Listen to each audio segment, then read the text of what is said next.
Today I'm going to be talking about hydroelectric power from the source of rivers in the use of like a dam. So a dam holds water in a man-made lake or store behind it, and at the point when water is discharged to the dams, it turns a turbine associated within the dam, and that turbine is with the generator that produces the power. And the water profits to the stream for the downstream side of the dam, and that opportunity from the streaming water that changes into the power is what we call the hydroelectric force, and the water used to create power streams from a higher height to a lower rise. Hydroelectric power plants normally close by that uses turbines and generators to charge over this very moment into this power. So it uses the water from the river to turn the turbine that generates the power into electricity, and it can either be a river, man-made lake, or anything, but basically just a source of water that's running so it can turn the turbine turn it into power.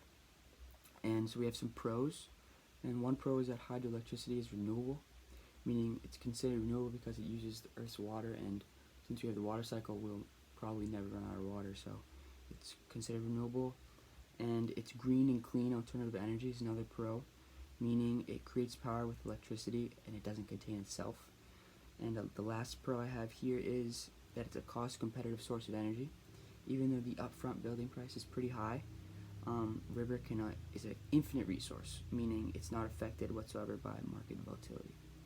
And the cons of hydroelectricity are environmental damage.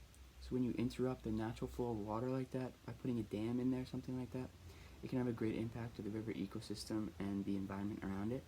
And also, a main downside to setting up a hydroelectric power plant is the risk of local droughts. The overall energy and power costs are discovered depending upon water accessibility, and accessibility of the water can be significantly impacted by dry spells, leading to individuals not accessing the electricity they need. And the last con to this hydroelectric power is the communities that live downstream to the dam. So when the dam's down there to the dam, if flooding would get strong and currents could be released from the dam, their livelihood of people living in those areas could be devastated or completely destroyed in the long run.